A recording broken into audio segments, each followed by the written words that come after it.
It's playoff week, baby. It's playoff week. During today's show, you guys will hear 49ers versus the Packers. You'll got the 49ers offense versus Packers defense. Jordan Love versus Brock Purdy. What the 49ers defense needs to do to slow down Jordan Love and that explosive offense. Kyle Shanahan versus Matt LaFleur. You also have a variety of different things that come along with those conversations right after this.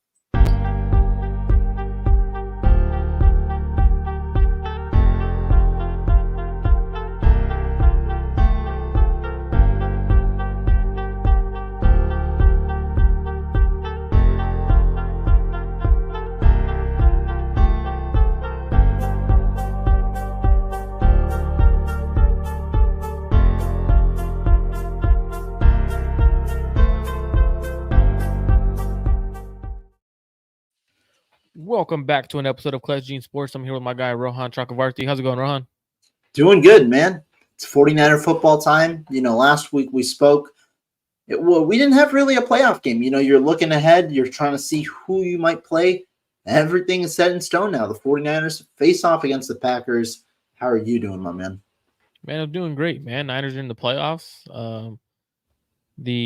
Everything looks right for the 49ers, right? Like everything you want to possibly happen to go the way the Niners way. It happened, right? Cowboys get whooped on. Rams lose. That sucks. Right? Actually, it's great. Philadelphia loses. That's even better. Like as a 49ers fan, everything went exactly how it could go on Super Wild Card weekend. Now the issue is they do face an explosive offense in the Green Bay Packers, and that's what we're here to talk about today is the 49ers versus Packers matchup. But before we get started, make sure you guys go over to Rohan Chakravarti's personal channel, hit that subscribe button, that like button. If you're not already on the Clutch Gene Sports channel, go to Clutch Gene Sports on YouTube. Make sure you guys hit that like and subscribe button as well. Rohan, what were your initial thoughts when the Packers blew out the Dallas Cowboys and we knew at that moment that we were going to be playing the Packers? First, the Cowboys were horrible, man. I mean, I don't know what was going on. Everything in that team, like to begin at least, that game was terrible. Their defense couldn't cover anything. Jordan Love was dicing it up. But really, I think the number one thing was I was going to be very intrigued how Jordan Love would play against this defense because a lot of people don't know, things outside of the 49ers realm, but Jordan Love has been playing really good football the last 6-7 weeks of the season. He was turnover prone to begin the year. A lot of interceptions, cut that down tremendously. As a result, the Packers lose only 2 of their last 8 games. They go on a big run to make the playoffs as the 7th seed, and they showed you in the wild card round, they're no joke. They definitely have the arsenal to potentially win a playoff game. And I think it also told me that the only way right now that, or not the only way, but with the 49ers being 9.5 point favorites, with the talent disparity, I'm wondering whether we'll see a shootout in this game because that is, in my opinion, the only way Green Bay can pull this one out. Yeah, absolutely. So my initial thoughts, to be honest, on everything was it was a little bit weird. I was like, dang, like Dallas is really getting their asses handed to, right? Like that's obviously was like, whoa, was not expecting, right? But then as I'm watching, I'm like, man, we're also playing a very explosive Packers team who has a young quarterback, who has young talent. This is not the same Packers team, in my opinion, that we played in the past. And now the defense is very similar. They have the same linebacking core. But when you look at it, their offense is, in my opinion, I think their offense is a little bit better than what they used to be. Um, and that just and it's kind of weird to say that when their offense had Aaron Rodgers and Devontae Adams, but now you're playing with a bunch of young players who are proving themselves. They're trying to prove themselves. So for me, that was my initial reaction, my initial thought on that. I was like, whoa, we're playing a hot offense who's the last 7-8 weeks has been a top 5 offense in the NFL. Jordan Love had an 18-1 touchdown to interception ratio, which is outrageous if you look at it. And then on top of that, like they're running the ball. Like, what do you got to do in the playoffs? Run the damn ball. They did that very damn well. Now it is against the Dallas Cowboys defense, who is not good in terms of stopping the run. But that was my initial reaction. Now, the 49ers are the number 1 seed. The Packers are the number 7 seed, which is you don't see the number 7 seed ever win, because that was the first time you've ever seen a number 17 seed win in the playoffs since they've implemented the 7 teams on each side. Um, Again, if you guys are on either channel, drop a comment. What are your initial thoughts on the 49ers playing the Green Bay Packers? What were your initial thoughts? And two, make sure you guys subscribe to both channels. That was my initial thought. Now, there's pressure on both teams, right? Like, obviously, that you're in the playoffs. There's high stakes. Everything's at high stake. But honestly, like, who has more pressure on them, the 49ers or the Packers? A young team or a veteran team that is essentially the team from the beginning of the season until now have been the favorites to win the Super Bowl. If you're talking about pressure, it's hard to say that the Packers have more than the 49ers. I think undoubtedly, like you just said, this is a 7 seed. There's never been a 7 seed before in the last, since it got implemented 3 years ago, to win a playoff game. Not only did they win a playoff game, they won handedly. They beat the Dallas Cowboys. And so if you're talking about pressure, like our guy here says, it's on the 49ers. It's on the 49ers because they are Super Bowl favorites. If they lose this week, they turn, from a franchise aiming for a Super Bowl and potentially being the Super Bowl favorites to being looked at like the teams that Marco mentioned beforehand, like the Dallas Cowboys, like the Philadelphia Eagles, where you might actually be thinking about potential changes that need to be made on this roster, on this, on the coaching staff, even potentially, even in the front office, whatever you might think. The whole narrative of the entire season shifts if the 49ers don't make or if they don't win this game. When you look at the 49ers' success in the past in the playoffs, they have made it to the NFC Championship in 4 of their last 5 years. And that's not enough in terms of fans' eyes and things like that. Could you imagine them not even making it, especially when you consider that the field is probably as easy as it will be in recent memory for the 49ers? Whereas when you look at all the other teams, Jordan Love is the best quarterback that they're going to face in the playoffs in the NFC. Baker Mayfield and Jared Goff man the Tampa Bay Buccaneers, Detroit Lions, respectively. They're the 49ers should make it to the Super Bowl with the field that they're being dealt. Obviously, nothing's given in the NFL and things like that, but they should. And so a lot more pressure on them. I would agree. I think there's more pressure on the 49ers because when you look at it, you have aging contracts, players who are aging, right? Trent Williams, George Kittle's getting up there. You have a lot of big contracts, and so for me, when you have a roster that is ready to win now, if you don't win against a Green Bay Packers team that's this young, I think like Jack 510 said, the Packers are playing with house money. Like, you're at the point where they weren't expected to make the playoffs. They were a team that got in late. They've been riding a hot wave. If they come in and beat the 49ers, it's at what point do you start having those conversations? You're going to have conversations come up. Can Brock Purdy lead the 49ers to a Super Bowl? That's going to be the first thing that's going to be on certain shows. Not necessarily this show, but like on when you look at the national media, right? That's one of the first questions they're going to do. Look what they did to Dak Prescott, Tua Tagovailoa, and those kind of quarterbacks, right? Is he going to be that guy? Now, I do think there's a lot of pressure on the Packers as well, because we also got to realize that Matt LaFleur hasn't beaten the 49ers in the past few years. Is he the right head coach for the Green Bay Packers? Now, he just beat Mike McCarthy on the road, which gives you some leeway. He's won playoff games. He's 3-3 in the playoffs. 2 of those losses coming to Kyle Shanahan already. So there's going to be a conversation. Is he the coach to lead us past Kyle Shanahan? Because obviously he can't get past Kyle Shanahan. At what point does he get past? So there is pressure on the Packers. It's a very young team, a young coach, trying to get past a veteran team led by a coach who has proven he could get to the Super Bowl. He could get there. So for me, I think the pressure is definitely more on the 49ers. Now, I don't think it's pressure that prevents them from winning. Now, the pressure is on the 49ers, but the injury report, I'm going to go over the injury report real quick for both teams. Go for it. So we do have the Green Bay Packers notable players that did not practice or were limited during practice. We have Jair Alexander did not practice today. Now, today would have been a walkthrough. So not necessarily it's an estimate. Oh my God, I cannot speak. Estimation of what they would happen. And then you have Kenny Clark limited. AJ Dillon did not practice. You got Kingsley Enagbare, which is their outside linebacker. Did not practice. Is probably out for the rest of the playoffs. And then there's other guys that are limited. They have a lot of limited players, but again, it's they played on, I believe, was it Sunday. So since they played on Sunday, a lot of their players will be a little bit more limited to give them their bodies a little bit more rest time. On the 49ers side, everyone was a full participation. The only one that I saw that was on the injury report that did not practice is Clean Farrell. Khalil Farrell will not be playing due to the knee injury he has. The other players that were limited during practice was Drake Greenlaw. He did not practice yesterday, but I'm expecting him to be a full go. So that's it on the 49ers side. They're very healthy. Arik Armstead's ready to come back. What are the injury reports? What do those dictate to you, Rohan? Like obviously the 49ers are the healthiest they've been all season. Christian McCaffrey's not banged up. That calf injury is healthy. What does the injury report mean to you? Yeah, I mean, if you're talking about it for the 49ers sense, this is good news. And this is also ultimately why having the 1 seed is a lot more valuable.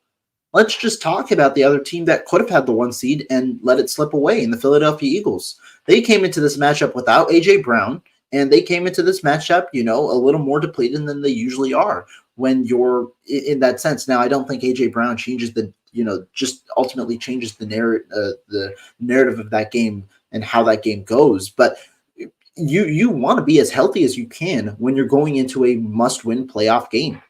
Let's go to the other 1 seed on the other side, the Baltimore Ravens. They might get their star tight end, Mark Andrews, back, whereas he likely wouldn't have been able to go if they played, in the wild card round. You're getting your stars back. For the Niners, it's not only McCaffrey who's been nursing injuries for some portion of the season. It's Arik Armstead, who's your biggest run defender. Something I mentioned yesterday while on the show with Wayne that I think is going to be ultimately important. When you talk about the playoff football, not only is having a balanced attack important, but running the ball becomes more important. And then defensively, stopping the run becomes more important. What did the Packers do in last week's game that ultimately showed that they were the better team against the Dallas Cowboys? They stuck with the run. They were more balanced than the Cowboys. When his back was against the wall, Mike McCarthy ultimately went back to what he always goes back to. He went back to the drop back game, and it hurt them. The Dallas Cowboys couldn't get anything going offensively in the first half, and when they tried to later on in the game, it was way too late. So I think stopping the run and running the football is important, which is why having those two specific players, Christian McCaffrey healthy and Arik Armstead healthy, is going to be very important for the 49ers in this divisional game.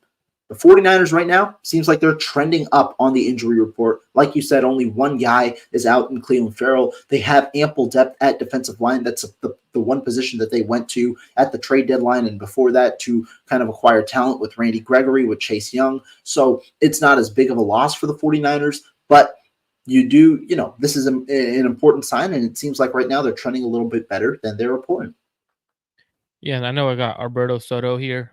He says when you lose and go out like Dallas and give it up in a game, and not go out with a fight, and then I would have those questions. But if you go out with the fight, I wouldn't be mad. I'd be mad if the 49ers lose this game in general. Now there has been a lot of talk between young talent versus veteran talent. You look at the 49ers, right? They're very veteran based on their team. One of the older teams when you look at the playoffs versus the Packers, who are I believe the youngest team in the playoffs, and by far it's not close. Jordan Love with a lot of young weapons on offense. Their defense is fairly young.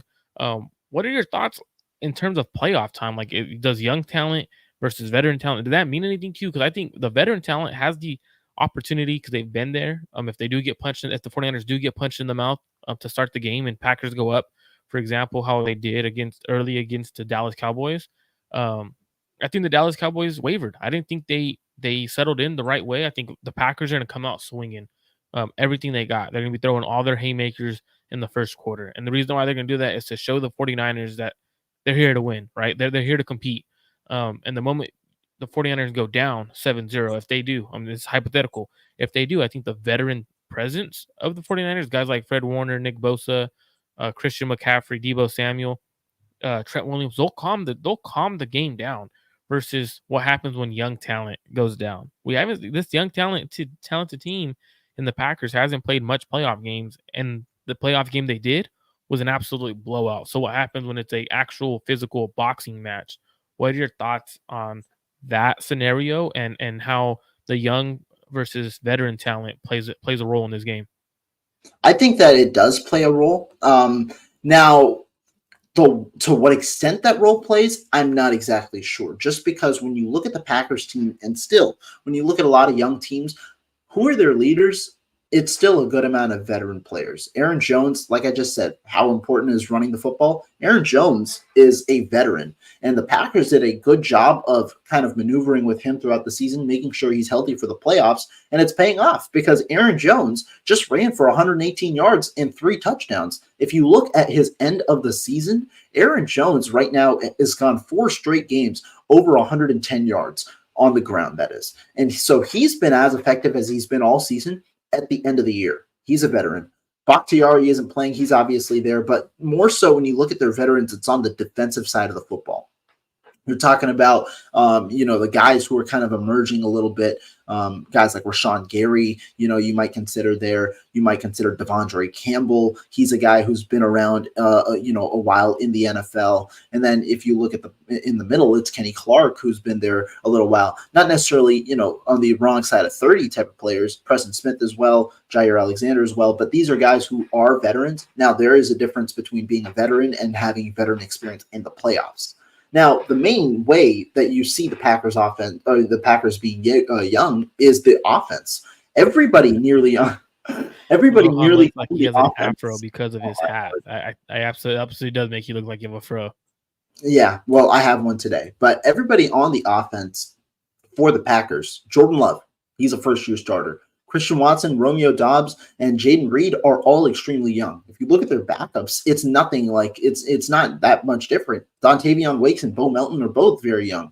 Luke Musgrave, Tucker Kraft, they're both the tight ends, and they're both rookies. You look at the offensive line, I mean, Elton Jenkins is probably their most experienced guy, maybe John Runyon, but those guys aren't necessarily old either. Josh Myers is there. He was a second-round pick in 2021, and then Zach Tom was a fourth-round pick in 2022 who's transitioned out well at right tackle. It's a young group, and that's something that you might, you might feel the difference of, because a playoff intensity at Levi's Stadium it's different, and you're going to be a young offensive line. Absolutely, it's a young team, but it has a veteran coach who's been in the playoffs before. Obviously, he's coached 6 games now, 3 for 3 in the playoffs under Matt LaFleur. And you did name some of those veterans. You have guys like, I believe, Jair Alexander, who is a veteran now. He's going to be tested against a lot of young, talented, I guess, young/talented veteran receivers on the Niners side, because Debo Samuel and Brandon Ayuk, they've been in these situations now. So for them, they're young players, but they're also very talented. Now, if you are on Rohan's personal channel, Rohan Chakravarthi's personal channel, come to the Clutch Gene Sports channel, hit that like and subscribe button. If you are on the Clutch Gene Sports channel, go to Rohan Chakravarthi's personal channel, hit that subscribe and like button. Now we're here for the 49ers offense versus the Packers defense. Now, I'm going to read a quote, and I want you to tell me what this means for the 49ers offense versus the Packers defense. Now, this quote is going to come from the head coach of the Packers, Matt LaFleur. He was asked about what he's learned from playing against Kyle Shanahan over the years. And the way I think the reporter asked this question was more so on the end of offensively, right? Like, you're going to have to coach against a very talented Kyle Shanahan offense no matter what. So this is what Matt LaFleur answered. He goes, "You better play your best, and you better buckle your chin strap, because they are very physical. They are a very physical team, and if you don't match that physicality, they'll run right through you and run you right off the field. This is a challenge for us." I'm going to say that again. This is a challenge for us. This is me repeating that. This is a challenge for us. So, like I said, I have a lot of respect for their play style, their players, their coaches, and you have to play your best in order to play one of the elite teams in the National Football League. What does that quote say about the 49ers offense versus the Packers defense? Because in my opinion, I think the 49ers are setting the tone on offense with their physicality. This is going to be probably the Packers' biggest challenge of the entire week, because when you look at that Packers defense, that's been their issue the entire year. Not only has the play calling kind of been suspect over the last few years with Joe Barry at the helm, but Green Bay doesn't have a great defense. They don't stop the run very well. They aren't really that great against the pass. And what do? They run a ton of man coverage. The 49ers beat man coverage pretty well. That's their bread and butter, beating man coverage. And again, Green Bay has good. They have a good corner. Jair Alexander is a good corner. They've been able to kind of maneuver around some of the injuries that they faced this season. But the fact of the matter is, they're not a very good defense, and they're now going to go face up against one of the more explosive offenses in the NFL in the 49ers. More importantly, what I mentioned earlier, being balanced is very important in the playoffs. The 49ers are one of the most balanced teams in the NFL and have the opportunity to be very balanced when they want to. They've got a very strong running back room, Christian McCaffrey leading the charge, and you have a good offensive lineman in Trent Williams, who the 49ers are able to, get a lot of yards when they run behind him. I think that overall, this is a very balanced team, arguably the most balanced team in the NFL with the way that they distribute the ball to all of their weapons. It's hard to run man coverage against them, and that's why it's a very tough matchup for the Packers defense, given the way that they've been played and been called earlier this year. So what I took from that quote, I thought it was very, very telling from the Packers head coach, right? Talked about physicality. If we don't have the fit, we don't buckle our chin straps, they're going to run right through us, run us off the field. Didn't the Niners do that the past 2 times we saw you in the playoffs? What happened there, right? Like, to me, that's what I'm thinking. Like, what happened then? Well, I think he's learned that the 49ers are going to come out and they're going to run the damn ball. That's Kyle's MO. Kyle likes to establish the run, go play action, and then from there, he likes to run down your throat even more. And I think that's the biggest thing is if the 49ers offense to get to the run, I think that they could do whatever they want with this Packers defense. And when I think the Packers do play a lot of man, I thought they did a great job mixing it up against the Dallas Cowboys, throwing a lot of different looks at them, throwing a lot of different coverages, zone looks, man looks. They're doing a lot of different things, and it's what confused Dak Prescott. And they did a great job of disguising a lot of things. And I think that's the biggest thing is if the Packers can't disguise and confuse Brock Purdy, it's the Niners is dropping 30 plus easily. Now, even if they run the ball all game, I think they're going to drop 30 plus and Brock Purdy struggles a little bit. I think they could drop 30 plus run the ball on them. And why I think that is 2 linebackers on the Packers just aren't great against the run, aren't great against the pass. And Quay Walker and Devondre Campbell. He's going to go. They're going to target him in the passing game. That is a guarantee. That's what Kyle Shanahan will look to identify and do. And when you look at both of those linebackers, right? Like I was watching them. They did a phenomenal job against Dallas. That's true. But Dallas doesn't do what the 49ers does. Dallas doesn't use eye manipulation. What I mean by eye manipulation, they don't use these motions out of the backfield. They don't use receivers motioning, tight ends motioning as the snap is going. They don't use misdirection as much as the 49ers do. And I think that's the biggest thing with that Kyle's always got against these Packers, the linebackers, is the misdirection and the eye candy that he does by the motioning, getting Quay Walker a step outside exactly where he wants him for his guard to pick him up. Devondre Campbell, the past couple of times they played him in the past game, it looks like a heavy run. Devondre Campbell comes up, George Kittle leaks right by him. So that's the biggest thing is this Packers defense is solid. They've been playing a lot better under Joe Barry this year, in my opinion, for what they have had injury wise and stuff like that. In the playoffs, it's a different kind of mentality. If you're not ready to play physical, you're gonna get beat up on, especially with the physical 49ers team who offensively they're gonna be as physical as they can, but defensively they're even as physical as their offense. So for me, I think that's the biggest thing from the 49ers offense to the Packers defense. Now, when I was talking with Jay Harp, who was a former NFL player, on the podcast on Mondays, we were talking about it. I was like, where do the Packers go defensively, coverage wise? And I want to ask you the same thing.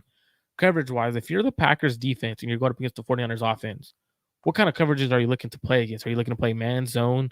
What do you do against the 49ers defense in your 49ers offense, in your opinion, if you're the Packers?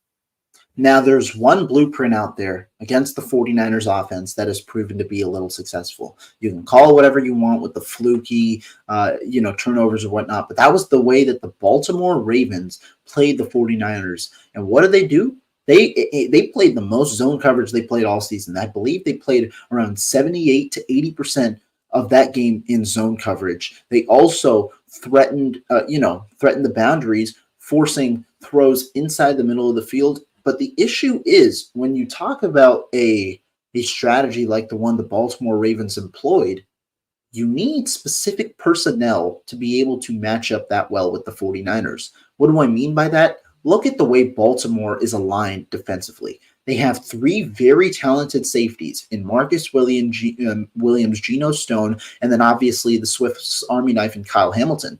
But the way they utilize all three safeties allows them to do different things because all three have played at least 10% of their snaps in the box, in the slot, and at free safety. They all are interchangeable and can move around. That allows you to do different things matchup-wise and, be flexible with the way Mike McDonald wants to run that defense. Same with the linebackers. They're fast, they're rangy, and they can do a lot of different things. That's what you need against this 49ers offense. So that's why it's hard to match up with this offense because most teams don't have the personnel required, be it the cornerbacks, be it the safeties, be it the linebackers, maybe even the defensive line, to match up against the 49ers. The Packers, on this hand, I think that they would fare better in zone coverage. However, the question is, do they have the personnel, the instinctual, the secondary players, do they have enough of those guys to make enough plays and force turnovers? Because that's the way you're going to have to beat this team.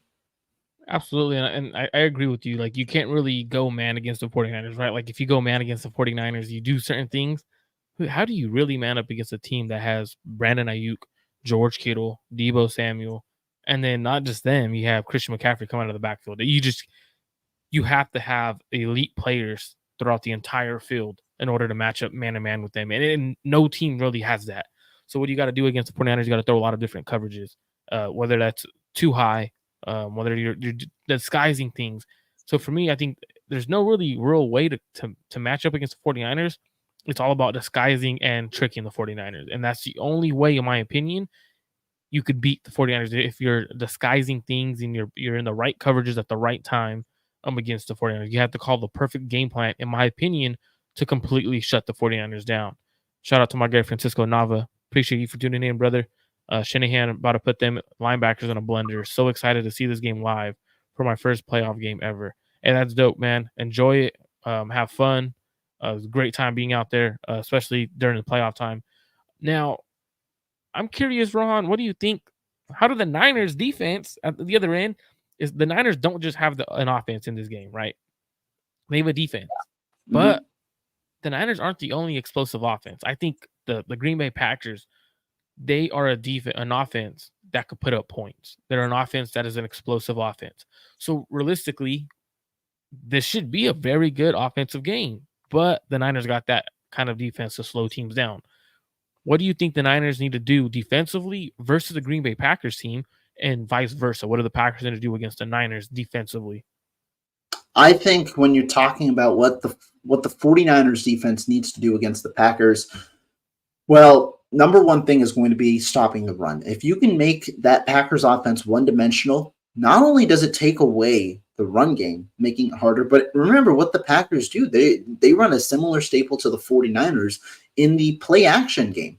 If they can't effectively run against the 49ers, it's going to hurt them in the play action game and in the RPO game. I think that's the one main disciple in that LaFleur offense that's a bit different than the Shanahan offense.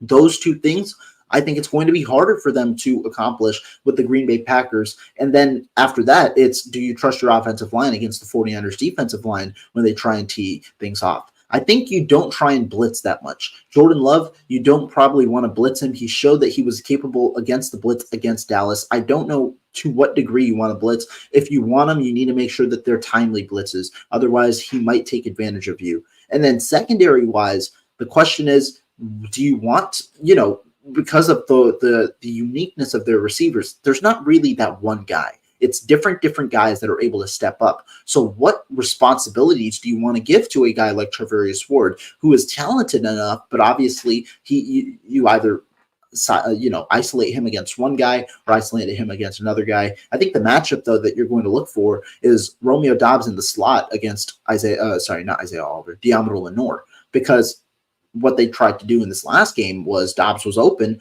and they gave too much of a blanket to Dobbs consistently when he was working either on the slot or the outside. You can't allow that. So I'm assuming that the example that the 49ers are going to try and provide defensively with their coverages is more press man. Try and kind of jam things at the line of scrimmage, make it harder on Love, make him make crisper decisions, trying to get him a little more uncomfortable with his decision making while also having the pressure get to him. That's kind of the things, the different nuances that I expect from the 49ers. I think with a lot of young receivers from the Packers, I think you got to get physical at the line of scrimmage with these guys. You can't let them get free releases. You can't allow them to get into the route. They're very quick. The Packers built their offense on speed. And what I mean by speed is if you look at all their receivers, they could scoot. Like they really can run, man. Like when you look at Romeo Doubs, he could get by you. You look at Jaden Reed, he could get by you. Christian Watson, Wicks or Hicks, what have you? I don't is it Hicks or Wicks? Wicks, Dontavion Wicks. He could get by you. So they built their offense on speed. That's for sure. Get your hands on the receivers on the line of scrimmage, or at least don't give them any space, because the moment you give them space, they eat up space. They step on your toes as a DB, and that's where their route running becomes very, very more dangerous. But for me, I think, like Francisco Nava said in the chat, I think the return of Armstead is key to this game. Being able to stop the run, as Rohan said just a few minutes ago, but not only stopping the run, I think what stopping the run allows you to do, it allows you not only to make the Packers one-dimensional, because I think the Packers are capable of becoming one-dimensional. They have the quarterback to do it. Like, they have a good quarterback to go become one-dimensional and go straight drop back, get the ball out, shotgun is where he lives. So they could do that. Now, I think it all comes down to, can the 49ers secondary match up against their young receivers and be more physical than the young receivers? The receivers are given too much space by a lot of teams when I'm watching them. Dallas Cowboys gave them way too much space. The moment you give these young receivers space to work, they're explosive. They're going to do what they do. Put the ball in their hands, and they're going to make plays, just like the 49ers receivers. So for me, I think defensively, it all comes down to Nick Bosa. It all comes down to Chase Young. Can they get pressure without sending blitzes? Can you get home on passing downs, rushing 4? And I think that, to me, is the key. Can Javon Hargrave step up in the playoffs? That's the key to the game, because if with Jordan Love, we saw what he did when Dallas Cowboys blitzed him. We see what throughout the league, teams are blitzing him.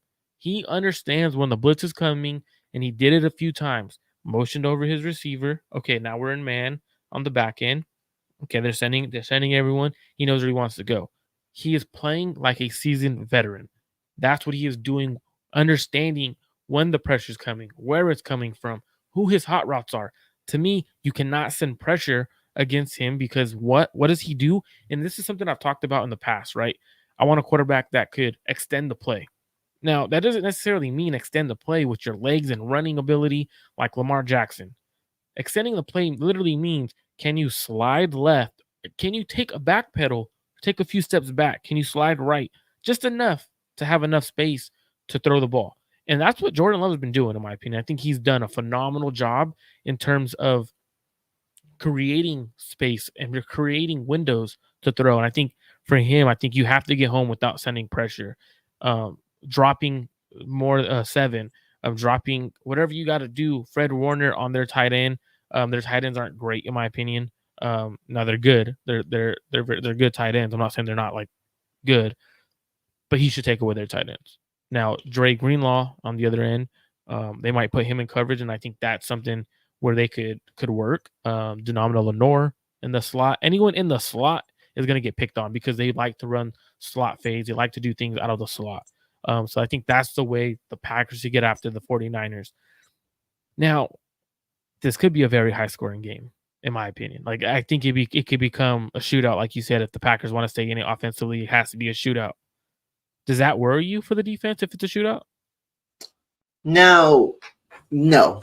The reason being, I do think this defense has been opportunistic with their turnover, with their turnovers. Now, this defense, there have been some collapses over the second half of the season, but they haven't allowed points when those collapses usually come. That's been the main difference. They've been good with creating turnovers. Now, turnovers are again a matter of luck in some portions, but usually it's defensively. Are you in the right spot? Are you operating? Are you executing the play correctly? Because that's what allows you to be in the right spot to make these plays. And so I think when you talk about it in that sense, am I worried? Not necessarily. Why? One, I do think the 49ers are going to be able to control or have good success offensively, which is going to put Green Bay in a position where they're going to need to score. It's, to me, the battle isn't between the 49ers defense and the Packers offense. It's, can Green Bay get enough stops to keep their offense in the game? Because the difference with the Dallas game, Dallas scored at the end of the game. The difference with the Dallas game is because they got too pass heavy early on that they didn't allow themselves to kind of get back into that game, because they ultimately did score 32 points. I don't care. I mean, a majority of it at the end was in garbage time and things like that. But Green Bay, they can score. That's 100%. Now, do I anticipate turnovers coming? That's not the way that I think. But I think more so the battle will be the opposite. 49ers offense versus Packers defense, because I think that's where Green Bay is going to be tasked with getting stops. And throughout certain times in the season, even against inferior opponents, they haven't always been able to do so. Absolutely, absolutely. Carcast 49er Talk podcast is in here. Shout out to you, my man. Make sure if you guys aren't subscribed to his channel, go subscribe to his channel while you're at it. Cause Gene Sports, subscribe to that channel as well. If you're on Rohan Chakravarthi's personal channel, come over, hit that subscribe button, hit the like button. If you're on the Clutch Gene Sports channel, you already know what to do. Go to Rohan's channel, hit that subscribe button, hit that like button. Make sure you're giving us both the love. Drop your comments in the section. Now, I have to ask, I have to bring it up, right? Real quick, though, before we say this, I want to get your reaction. Cowboys are keeping head coach Mike McCarthy for the 2024 season. Adam Schefter, he tweeted that out. He is entering the final year of his deal, and he will be the Cowboys head coach for another season. Real quick, what do you think about that? Oh, my God. They got Jason Garrett back. That's exactly what I think, is you making the wrong decision. He obviously hasn't proved he could win a playoff game for you. He hasn't proved that his offense gets better. He hasn't proved that his team gets better. His team's obviously not prepared. They're literally having Jason Garrett back. The only difference is their team's actually making the playoffs. That's the only difference, is their team's making the playoffs. They're content. Jerry Jones is content making the playoffs and not winning playoff games.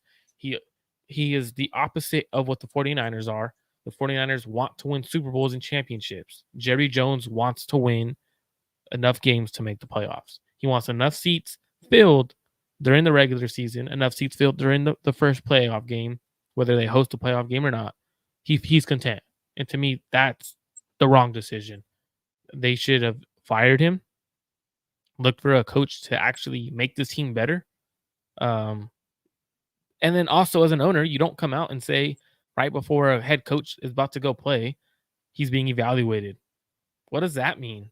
You're going to tell the media you're evaluating the head coach on this performance, and then you're going to keep him. Why'd you put all that damn pressure on your head coach and the football team as a whole just to keep the damn guy? Like, obviously, if you're going to put all that pressure on him and he loses in that kind of fashion, you're expecting to get rid of him. I think they're making a mistake, but I'm glad they are, because guess what? They're not actually keep kicking their ass in the playoffs. They're not actually keep kicking their ass in the regular season, because obviously that's an unserious franchise. Now, funny you bring up Jason Garrett, because Schefter's follow-up tweet was that this is not an unusual move for the Dallas organization. They allowed Jason Garrett to coach into the final year of his deal. What's going to happen is the Cowboys are punting on this upcoming season. They are saying goodbye, and then they're going to let Mike McCarthy go. Now, it's crazy, because I wonder what Philadelphia does. If Philadelphia retains Nick Sirianni, I think that, this move gets a little bit less hate. If Philadelphia moves on, oh boy, people are going to praise Jeffrey Lurie like crazy, and they're going to bash on Jerry Jones for a little bit of time. I think what's going to happen, Rohan, I think the Eagles keep Nick Sirianni, and the reason why they keep Nick Sirianni is because last year he just took him to the playoffs. This year his excuse is they're hurt. That's fair, but should have kept Steichen. Oh well. I'm not trying to talk to you, Siri. Why are you trying to talk to me, Siri? But I think that's Nick Sirianni's excuse. He's gonna have that excuse of, and I think Jeff literally might give him the pass of, you did not have AJ Brown. Now, if he stays, AJ Brown's gonna be like, I want out, trade me, and then that's where things get tricky. Is like, you just kept the head coach knowing you're gonna have to trade one of your star players. Mm-hmm. Like, it's when you completely pull down everything from your social media pages related to the team that you're playing for, they're in the playoffs, that speaks high volume. And I think that is a big issue right now. I have to bring it up. I brought it up with Josh Harper, right? I brought it up with my guy Harp, and I had to ask him, Jordan Love versus Brock Purdy, right? Okay. Now, there's two different things. Jordan Love likely loses this game. Brock Purdy likely wins this game. Now, the question I asked him, and I have to ask you, I answered this too, so I'll answer it on this one as well. But I have to ask you, because if you had to choose a quarterback, not necessarily because of their team, not necessarily because of this playoff game, if you had to choose a young quarterback for the next 5 to 10 years, now we're saying everything is healthy. They have, obviously, they're with their own respective teams. Which quarterback would you choose and why? Now I'm going to say, didn't know this, and you didn't know this question was coming because we did not talk about the show this week. So you didn't know this is coming. So everyone, the way he answers is truly off the top of his head on how he feels. Yeah, so I'm gonna say it this way. When you're talking about who I want for the next 5 years, I sent out a tweet earlier this week. I forget what day, when I was ranking my playoff quarterbacks. In response, Ryan ranked his. I gave high praise to Jordan Love. I put him, I think, at 4. I think he is right behind the upper echelon, which are all 3 of the AFC quarterbacks. I believe Wait, you had Jordan Love at 4? Yeah. Where'd you have Brock Purdy? 6. I had CJ Stroud at 5. Hold on. So I was getting killed. The 49ers Twitter was killing me for having Brock Purdy lower than CJ Stroud because of the CJ Stroud's phenomenal year. But you had Jordan Love and Jordan Love and CJ Stroud over Brock. Yeah. I love you. You bold, and I love how you stand on business. You don't care what people think. You stand on business. No, I mean, I personally thought Jordan Love had a really good second half of the year. And I even said on Twitter, maybe I'm projecting a little too much because, again, the sample size that I'm involving for Jordan Love is quite literally like the last 8 games of the season. That's where he really started to turn things on. But the reason that I'm saying it, I prefaced it with 2 different details. 1, 6 of the 8 quarterbacks on my ranking are top 13, 14 quarterbacks in my eyes. That's my franchise quarterback category. And so when you talk about the franchise quarterback category, I think the margin that you're talking about is very slim within one another. I think that because, again, it's not like I'm ranking one guy at 20 and ranking one guy at 13. Every guy in there is in my top 13 and might be back to back to back in that sense. But the reason that I had, I do have Brock Purdy at 6. And then I'm going to say one more thing. The other part I think that this playoff is showing, specifically in the NFC, is that the teams right now, the roster, the way that you build your roster is becoming more important in the NFL. When you look at the NFC specifically, if you were going to create a quarterback list of the top quarterbacks in the NFC, the 3 guys that you might have even put at the top 3 all got eliminated. Matthew Stafford would have been at my number 1. Their team got eliminated to Jared Goff and the Lions. Jalen Hurts and Dak Prescott probably would have put, if it's this season, Prescott over Hurts. Prescott gets eliminated by Love and then and the Packers, and then Hurts gets eliminated by Mayfield and the Buccaneers. Why? Because we go back to running the football. I don't think neither of those three teams ran the football with good ease, even though they had the capability to in this game. When you look at the roster complexion, Tampa Bay has a very good defense, and they were able to run the football just enough to get things going. Also, Philadelphia has a horrendous defense. If you look at the other teams, Dallas Cowboys, we talked about that matchup. And then the Rams versus the Lions. The Rams, I mean, you can say whatever you want about the referees. The Rams got the ball 5 times inside Lions territory, and they scored a touchdown once. It's about roster complexion. And I think that that's becoming more and more valuable. And so that's why I think ranking Brock Purdy at 6 to me doesn't affect my status of whether I think that the 49ers can make a Super Bowl or not, because I think roster complexion is becoming even more and more important in the NFL. Even if you look at the AFC teams and teams that went along, the Chiefs look probably as weak as they've looked roster-wise over the last few years this season, despite Patrick Mahomes being a top quarterback. Josh Allen and the Bills, that roster right now is looking even more depleted and depleted. They might make the Super Bowl, but that roster is getting more depleted and depleted. Who was the best team overall? It was the Baltimore Ravens. And maybe you don't have Lamar Jackson as your top 3 quarterback overall, but Lamar Jackson's team right now is the strongest team by far in the AFC, and there's a reason that they're the 4 seed, the 1 seed. So I think that that's kind of the way that I'm going.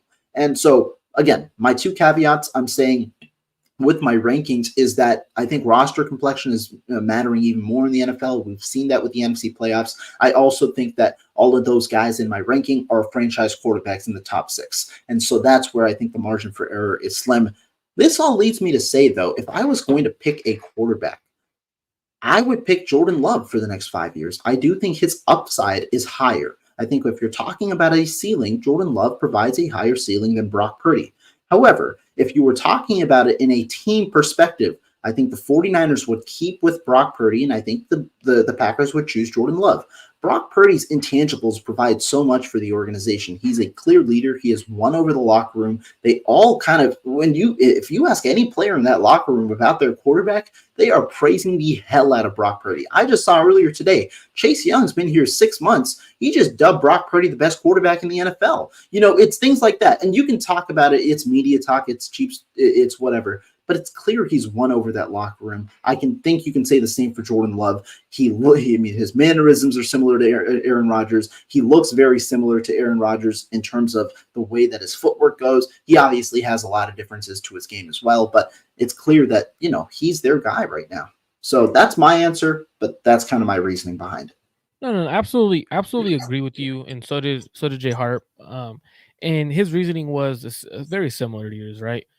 Before I give my spiel on why I would choose Jordan Love over Brock for the next 5 years or whatever I would, but make sure y'all hit that like and subscribe button on both channels, faithful. Let's get me to 500. I'm at 449 roughly. Let's get me to 500. That's 50 more subscribers. Let's get me there. The Rohan's like at 1,000. What are you, 1,200? Let's get him to 2,000. Let's get it there. So the reason why I would take Jordan Love for the next 5 to 10 years is upside, like you said, right? Now, the reason why I asked this question was because Jay Harp kept saying A-Rodish, kept using those words like some throws are A-Rodish, and I was like, damn, if you're using A-Rodish, and this is someone who played in the league, played in the NFL, he knows what he's talking about, obviously. So for me, I was like, man, like if he's saying this, let me ask him this. Who would you take? And he said the same thing, like it's all upside. He goes, both quarterbacks are great. Obviously, when you're comparing these quarterbacks, they're phenomenal quarterbacks. Now, my standpoint on it was, I don't think it's a knock to Brock Purdy to compare him to Jordan Love, because Jordan Love to the back end of the season played like a top 5 quarterback in the league, going 18 touchdowns to 1 interception, leading. And you also got to realize he's leading a bunch of young rookie receivers. Christian Watson didn't really play this year. Aaron Jones was out majority of the year, so he had to put a lot of the weight on his shoulders. And you're obviously having to replace Aaron Rodgers. That's a lot of pressure, right?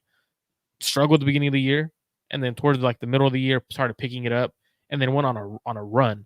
So for me, I thought the same thing as you. It was like, well, building a roster, and a lot of people need to understand that when you build a team, you don't just go get a quarterback. That's never how a team NFL is won. I think the NFL has gone away, and I think a lot of fans have gone away from the perspective of, if you're building a franchise, you have to understand you have to have a complete team or you're not going to win, even if you have a great quarterback. no team in the NFL is winning with just a quarterback.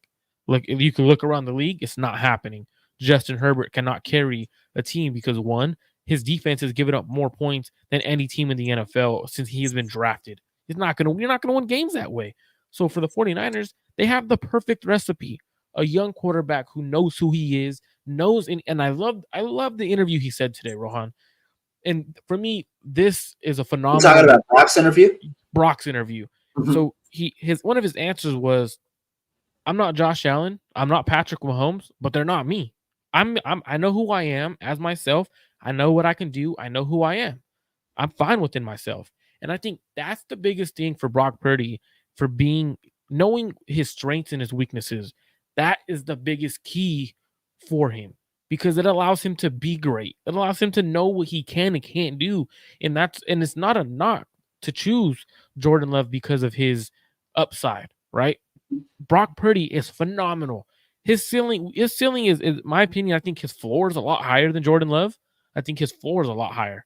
Now, the ceiling wise, the reason why the ceiling is Jordan Love is because he has those freakish traits. The strong arm, that's freakish. Like, that's able to throw off your back foot a 30-yard touchdown on the money with pressure in your face in a playoff game. That is the upside, right? Now, Brock Purdy he's gonna dice you up with pinpoint accuracy, on time, throwing with anticipation. So for me, either way you go, it's not a knock on either of them. It was like I told Josh Harper the other day, and I'm gonna tell you everyone now, we're not comparing Brock Purdy to a guy at the back end of the league, right? We're comparing Right. Brock Purdy to a franchise quarterback, to a quarterback that was drafted in the first round. That speaks volumes on what Brock Purdy has done in his career so far. That speaks volumes. So for me, I think it was a very interesting conversation. Now, as a 49ers fan, I'm taking Brock Purdy all day, every day, obviously, because the Niners are going to win this game. Brock Purdy is going to lead us to where we need to go, hopefully. And that's the road we should be kind of focused on. Now, when we talk about this player versus this player for the next 5 to 10 years, it's more so looking at the players as a whole and actually looking at them in the sense of building a roster. If you had to choose one, who would you build behind? Hey, Marco, Dallas is keeping Mike McCarthy. 49ers throwback. We just talked about that maybe like 5 to 10 minutes ago. We laughed at the Dallas Cowboys because they're an unserious franchise. Make sure you guys are all hitting that like and subscribe button. Make sure if you're in the chat, you're dropping your comments as well. Make sure you drop your comments, because the next one is Kyle Shanahan versus Matt LaFleur. And then after that, we're going to do a quick score prediction. So I want you guys to drop your score prediction as well. There should be around, I believe last time I checked, there's a lot of you guys in the chat. I see a lot of you guys tuned in. So make sure you guys drop your score predictions. Kyle Shanahan versus Matt LaFleur. Now, they work together, right? Do you remember, Rohan, the video that went viral where Kyle Shanahan and Matt LaFleur, I have to answer this because this is funny. What's up with a Christmas tree, bruh? So my wife wanted to keep it up until February. We went on our honeymoon early December, so we didn't get to keep it up as long as we normally do. Normally we put it up right after Thanksgiving. Since we didn't put it up early, she wanted to keep it up. It has one of the ornaments says Mr. and Mrs. So we're keeping it up until she wants me to take it down. So that's why it's up. But great question. Not football related. I appreciate it. But happy wife, happy life. So I'm doing it. Kyle Shanahan, Matt LaFleur. So there was a video, Rohan, that went viral after one of the playoff games. They didn't really dap each other up. Like, they kind of shoulder bump, but like they shook hands and kind of became a thing on Twitter. 49ers like, oh, maybe they don't really like each other. Maybe they do like each other. But there was a video that went viral where after the Niners whipped on him, Matt LaFleur didn't really shake his hand. Like, it was like a quick, like, boom, boom, but like a shoulder tap. Like, are they friends or are they not friends? Because they worked together for a long time. Kyle brought them up in the same system. I believe they're friends. Obviously, I think they love each other. But are they friends or not? I think so. I think so. I mean, it's also a part of the business. I mean, a lot of people talked about, the issue when the 49ers called in on Aaron Rodgers in that 21 draft, or 20 the year that Deebo Samuel was in conversations to be traded, maybe 2022. I think it was Garrett Wilson. 2021. I think it was 2021, the year we drafted Trey Lance. Yeah. So there was, conversations about Aaron Rodgers literally the day before the draft and things like that. People made a story. I think they're friends, but I mean, they're obviously two varied coaches. And in my opinion, two coaches that could be in a coach of the year conversation. We've heard names Kevin Stefanski and D'Amico Ryans. It seems like they're the front runners. Personally, I think Kyle Shanahan should be in the coach of the year conversation because he has, the best or the second best team, and he has also never won the award. But Matt LaFleur, I mean, he won't get it because you usually don't reward coaches for losing as much as he did in the beginning of the season. But they had a season very reminiscent to the 49ers 2021 year, except much less talent that they did it with. And that makes it even more impressive, the job that Matt LaFleur had, because they were not trending in the playoffs. Then they won 6 of their last 8. Not only did they do that, but Matt LaFleur was integral in the development of Jordan Love throughout this time. And the Packers are now in the playoffs and won a playoff game. So I think, both are very good coaches, both obviously with similar schemes. That's kind of the main feature between the two. But this will be an intriguing battle. Yeah, I think it's very intriguing because Kyle's owned them in the playoffs. Two wins to no losses.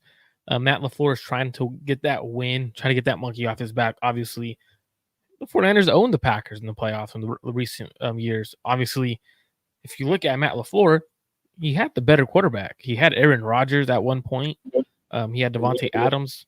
So for me, looking at everything, it's very interesting that Matt LaFleur versus Kyle Shanahan coming from the same system. Remember when they were in Washington under Mike Shanahan, Kyle's dad, and they were labeled as Kyle Shanahan's friends. Like it was literally the NFL was like, oh, that's Mike Shanahan, and then he hired all of Kyle's friends because they were all young. Like it was a very young coaching staff. Now it ended up being a very talented coaching staff. Obviously, Sean McVay, Matt LaFleur, but I think that shoulder bump and that video that went viral, I think that was more of a sign of respect. And what I mean by a sign of respect, Rohan, is have you ever played your best friend or your little brother at a sport or something, and either one of them gets the best of you or you're dominating the other one and you're getting under their skin, you're kind of talking that talk and you got them so pissed off, right? Same situation. That's sometimes where you get the most heated in those situations. You know what I mean? Same situation. Right? Like, for example, if you're with your little brother, right, and you're beating your little brother, whether it's Madden, basketball, whatever, you're dominating them, right? Obviously, it's your little brother, you're not going to let him win. Your little brother starts getting mad, and then you throw in, like, the one little jab, like, ha, ha. Like, you start, like, giving them, like, little things, not really talking smack, but you're just throwing little subtle things. Similar situation, man. They're best friends, and as a best friend, you still want to get the best of your friend, right? Similar. So I think that's what it kind of is. It's like more of a brotherhood, like a brotherhood and getting under each other's skin. I think that's what it happened. Like he wasn't trying to sit there and talk. He just got his ass whooped. But what was he still talk about? Oh, congratulations, bro. Go win a Super Bowl. You just kicked my ass. No. You kicked my ass. I'll talk to you later. Like it is what it is. Now I need a score prediction. Now the 49ers are obviously they're playing Saturday night. Now the 49ers are favored by 9 points.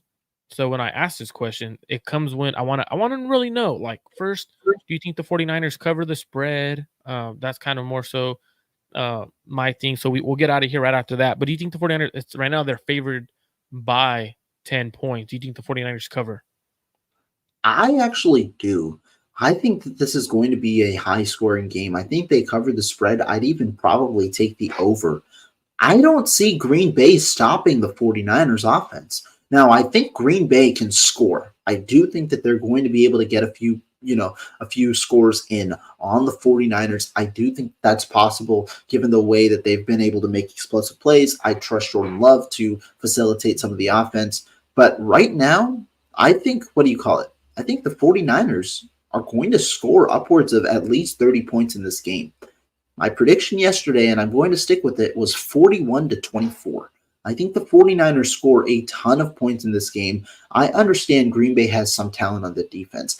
I just don't know if that scheme is going to keep up with the 49ers, and that's why I had them covering the spread, covering the over, and winning the game. That's going to be, that's my official prediction, covering spread, over, and winning the game, but we'll see what goes on. My score prediction, 41-24.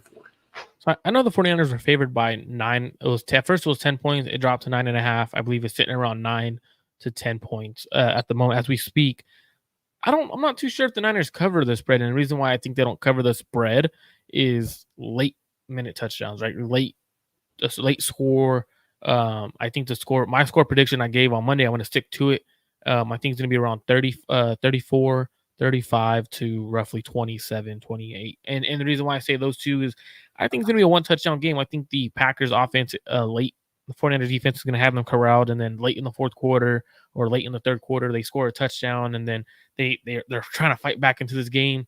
And the 49ers are just running the ball consistently on them. So for me, that's where I think they're going to be. I know you got to go. I'll stay and answer any questions if anyone has any questions. I'll go ahead and answer Pern and more this question. Great.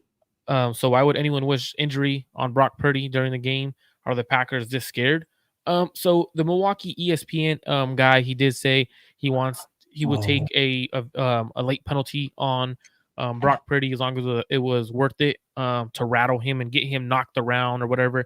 I don't know how I took that comment because I didn't see it as him wanting Brock to get hurt. Like, because I think it's more so can he bounce back from adversity, that kind of thing. I think is what he meant. Yeah, because what I took from it, because he ends up talking about and then later in the game, he's going to be playing, he's going to be seeing ghosts, right? Like, so like he's talking about him playing later in the game after that 15-yard penalty. I don't know. Like, I mean, I think it's a stupid comment because one, he wasn't clear. Two, wanting a late hit penalty is on a player in general is terrible. Now, we could also talk about hits that weren't called penalties. Look at Matthew Stafford, right? Look how he got hit. He got rocked. He had a hit where he should have been out of the game potentially. It wasn't called a flag. Now, was it to rattle him? I don't know. Obviously, we'll never know because we're not in the locker rooms, we're not in the meeting rooms and stuff like that. I don't think the Lions would do that. I think it was a more so just a big hit. But you could make a illegal hit or a late penalty a legal hit. Like, you really can. So at the end of the day, I think it was more so just trying to get Brock rattled than anything. I think they were expecting him to continue playing when he said the comment because he later said, how will he bounce back? Will he see ghost after that hit? So he wasn't wanting Brock Purdy to get completely injured and knocked out of the game. I know, Rohan, you got to go. So out of respect for your time, I know you got to go do your thing. Make sure you guys are also tuned in. Clutch Gene Sports, Rohan Chakravarthi's channel. Rohan, do you want to plug when you'll be live in your Twitter channel? Yeah, we will not be live tomorrow. I am traveling. Friday we will be live. But Marco, great show. When are you going to be live next? So I'll be live I'm possibly tomorrow. There's a chance I'll be live tomorrow. Got to figure out the details. Maybe going live with Wayne Breezy tomorrow. So stay tuned in. I'll let you guys know on Twitter or on the YouTube channel if I'll be live with Wayne Breezy. And then on Friday, I'll be live with Ashley Ariana. We'll be talking the 49ers versus the Packers game. Make sure you guys are tuned in to both channels. Clutch Gene Sports, Rohan Chakravarti's personal channel. Make sure to hit that like and subscribe button. And thank you guys for tuning in. We're out. Appreciate it.